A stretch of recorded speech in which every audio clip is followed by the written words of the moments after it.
মদিনার সমাজে কয়জন মুনাফিক ছিল বিশ্বনবী ছাড়া কেউ বলতে পারতেন না। বিশ্বনবী কোন সাহাবীকে মুনাফিকদের লিস্ট দিয়ে যান নাই, একজন সাহাবী ছাড়া। দেখি কেউ বলতে পারেন কিনা ওই সাহাবীর নাম কি? নাম হুযায়ফা ইবনুল ইয়ামান রাদিয়াল্লাহু তাআলা আনহু। ওনাকে বলা হতো সাহিবু সিররি রাসূলিল্লাহ, আল্লাহ রাসূল সাল্লাল্লাহু আলাইহি ওয়াসাল্লামের গোপন তথ্যের ধারক বাহক। সুবহানাল্লাহ পড়বেন না?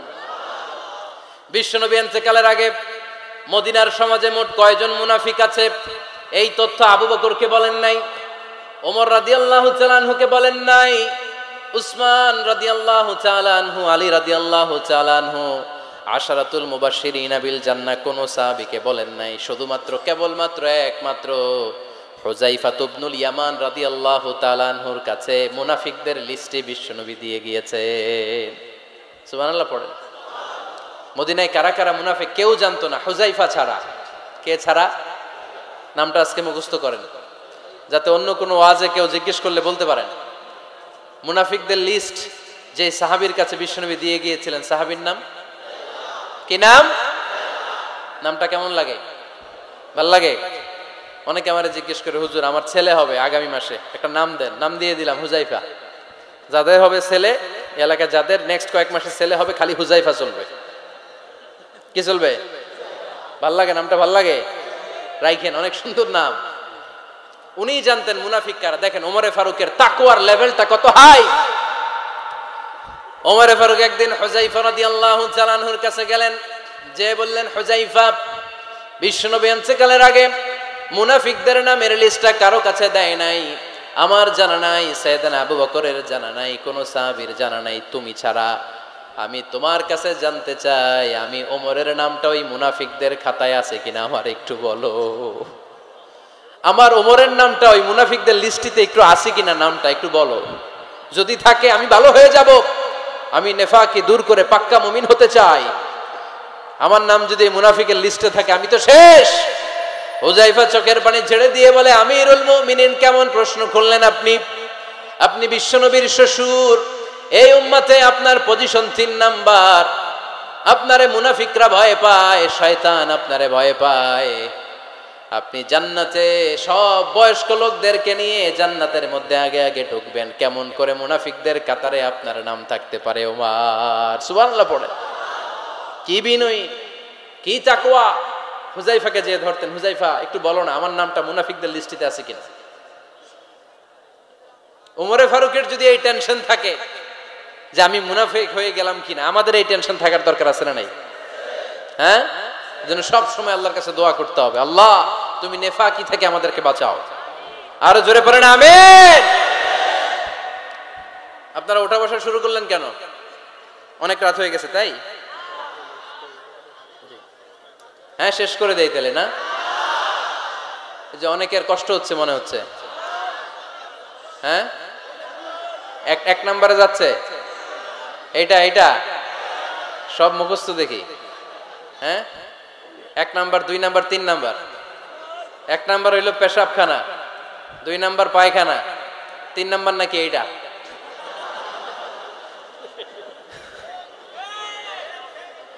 আছে না নাই? না। সিগারেট কোন মুসলমান খেতে পারে? সিগারেট হয় টোবাকো প্ল্যান্টস থেকে, তামাক পাতা। ফরিদপুরে চাষ হয় নাকি? হয়। কোন থানায় হয় বেশি? হ্যাঁ, তামাক ক্ষেত যারা দেখছেন, কোনো বেড়া লাগানো লাগে? কারণ ছাগলেও মুখ দেয় না। তো যেটা ছাগলে খায় না, এটা কোনো মুমিন বান্দা খাইতে পারে?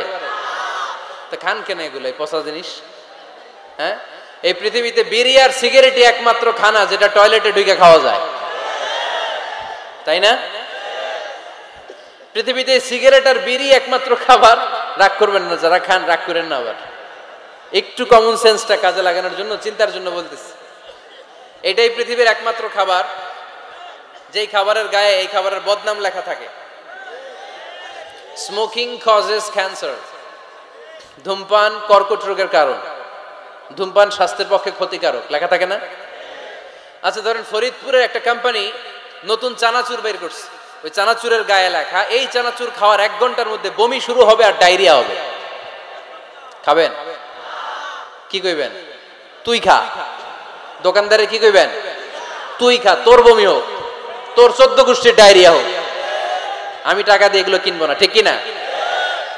কারণ এই প্রোডাক্টের গায়ে এই প্রোডাক্টের বদনাম লেখা, এটা আমরা কিনবো কেন?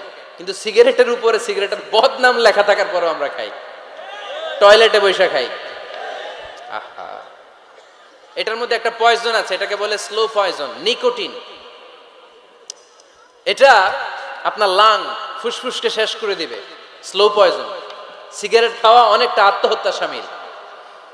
বিষ খেলে সাথে সাথে মরে, সিগারেট খেলে ধুকে ধুকে মরে। আর সিগারেট থেকে হিরোইন, গাঁজা, ফেন্সিডিল, ইয়াবা, ম্যারিজুয়ানার পথে মানুষ পথ বাড়ায়, পা বাড়ায়, তাই না? এগুলো খাবেন না। ওয়ালা তুলকু আইদিকুম ইলা তাহলুকা, নিজে নিজেকে স্বেচ্ছায় ধ্বংসের দিকে ঠেলে দিও না। জীবনটা অনেক সুন্দর, জীবনটা অনেক রঙিন, আল্লাহর দেয় জীবনটাকে উপভোগ করার দরকার আছে না নাই? এই জন্য সিগারেটকে এই ফরিদপুরের প্রোগ্রাম থেকে আমরা আজকে নো বলে দিলাম। কি বলে দিব? আওয়াজ করে সবাইকে আমরা সবাই একসাথে বলবো, সিগারেটকে কি বললাম? মনে থাকবে না? মাহফিলের প্যান্ডেল থেকে বাইর হয়ে আবার ইয়েস, হ্যাঁ না, ইয়েস করা যাবে না। সিগারেটকে কি বললাম? নো। ওমরে ফারুক রাদিয়াল্লাহু তাআলা আনহু, আমাদের সুপার হিরো, আমাদের সবাই বলেন আমাদের, উনি কত বড় সুপার হিরো শুনেন। উনি জুমার খুতবা দিচ্ছেন। কি দিচ্ছেন? মসজিদে নববীতে খুতবার মাঝখানে হঠাৎ বললেন, ইয়া সারিয়াতাল জাবাল, ইয়া সারিয়াত ইবনে জানিমিল জাবাল। এই কথা বলেই আবার খুতবা দিতে শুরু করলেন। ওনার এই ইয়া সারিয়াত ইবনে জানিমিল জাবালের সাথে আগের কথারও কোনো মিল নাই, পরের কথারও কোনো মিল নাই। জুমার নামাজের পর মুসল্লি সাহাবারা ধরলেন, বললেন, ইয়া আমিরাল মুমিনিন। খুতবার মাঝখানে হঠাৎ করে ইয়া সারিয়াত ইবনে জালিমিল জাবাল বলে আপনি চিৎকার করলেন কেন? আপনার এই বাক্যের সাথে আপনার খুতবার আগের বাক্যের কোনো মিল নাই, আপনার খুতবার পরের বাক্যেরও কোনো মিল নাই। এই কথা আপনি কারে বললেন? কারে উদ্দেশ্য করে বললেন? এই কথার তাৎপর্য কি আমাদেরকে বুঝিয়ে বলেন। ওমরে ফারুক বললেন, আমি যখন খুতবা দিচ্ছি আমি দেখতে পেলাম ওই যে কয়েক মাস আগে আমি আমার মুসলিম সেনাবাহিনী পারস্যে আক্রমণের জন্য পাঠিয়েছি, বর্তমান ইরান, ইরানের ওই বিশাল এলাকাতে পারস্যে আমি আমার ব্যাটালিয়ন পাঠিয়েছি। আমি হঠাৎ করে দেখতে পেলাম আমার মুসলিম বাহিনীর সেনাপতি যুদ্ধের এক পর্যায়ে তার ডানে আছে উপত্যকা, বায়ে আছে পাহাড়, সে পাহাড়ি রাস্তা ছেড়ে দিয়ে উপত্যকার দিকে যেতে শুরু করেছে। আমি দেখতে পেলাম আমার মুসলিম বাহিনী যদি উপত্যকার দিকে ছুটে বেড়ায়, কাফির মুশরিকরা আমার মুসলিম বাহিনীকে কচুকাটা করে ফেলবে। তাই আমি এখান থেকে তাদেরকে কমান্ড দিয়ে বলেছি, ইয়া সারিয়াতাল জাবাল, উপত্যকার দিকে নয় পাহাড়ের দিকে যাও, তাহলেই তোমাদের বিজয় নিশ্চিত হয়ে যাবে। উপত্যকার দিকে যেও না, ইলাল জাবাল, ইলা সারিয়াতিল জাবাল, পাহাড়ের দিকে ছোট। সাহাবারা অবাক, ঘটনা কি? উনি বসে আছেন মদিনায় মসজিদে নববীর মিম্বারে দাঁড়িয়ে, উনি যদি ইয়া সারিয়াতাল জাবাল বলে, এটা কি ইরানে যাবে নাকি? ও মিয়া, তখনকার সময়ে বর্তমানের মতো মোবাইল ছিল নাকি? ইন্টারনেট ছিল নাকি? কিছু ছিল? খালি মুখে আমি যদি বলি ইয়া সারিয়াতাল জাবাল, এটা ইরানে যাবে, ইন্ডিয়া যাবে, ঢাকায় তো যাবে, ফরিদপুর শহরেই তো বসবে না, ঠিক কিনা?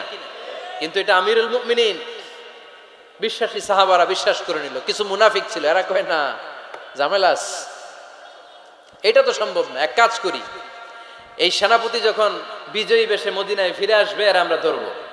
এরা দিন গুনতে লাগলো, এই সেনাপতি মুসলিম বাহিনী নিয়ে পারস্য জয় করে কবে ফিরে আসবে। এই মুনাফিকের দলগুলো কখনো সেনাবাহিনীকে অভ্যর্থনা জানাতে যেত না, কিন্তু এইবার সবার আগে মদিনার উপকণ্ঠে যে সেনাপতিদেরকে অভ্যর্থনা জানানোর জন্য ফুল নিয়ে রেডি, ফুল নিয়ে দাঁড়ায়। সেনাপতি ঢুকার সাথে সাথে ধরছে, এই সেনাপতি কোত্থেকে আসছে? কয় পারস্য জয় করে আসছি। কয় এমন এমন দিন, জুমার দিন দুপুর বেলা যুদ্ধের মাঝখানে আমিরুল মুমিনিনের কণ্ঠের কোন কথাবার্তা শুনছো নাকি? সেনাপতি অবাক, কয় তোমরা জানলা কেমনে? শুনছি তো। সুবহানাল্লাহ পড়বেন না? আমরা যুদ্ধে একটা ভয়ঙ্কর অবস্থার মধ্যে ছিলাম। পেছন থেকে শত্রুরা আমাদেরকে আক্রমণ করতে শুরু করে দিল। ডানে যাব না বায়ে যাব, সামনে যাব নাকি পেছনে যাব, রাস্তা খুঁজে পাচ্ছি না। ডান দিকে ছিল আমাদের উপত্যকার রাস্তা, বাঁ দিকে ছিল পাহাড়ি পথ। আমরা সোজা পথ হবে মনে করে উপত্যকার দিকে ছুটতে আরম্ভ করলাম। হঠাৎ করে আমিরুল মুমিনিনের কণ্ঠ বজ্র কণ্ঠে আমার কানের মধ্যে ভেসে আসলো। আমার মনে হলো আমিরুল মুমিনিন কেমন যেন আমাকে কমান্ড দিচ্ছেন আর বলছেন, ইয়া সারিয়াতাল জাবাল, ডান দিকে উপত্যকার পথে নয়, তাড়াতাড়ি পাহাড়ের দিকে সৈন্যবাহিনী নিয়ে উঠে যাও। পাহাড়ের দিকে, ডানে না। This is wrong track and this is the right track.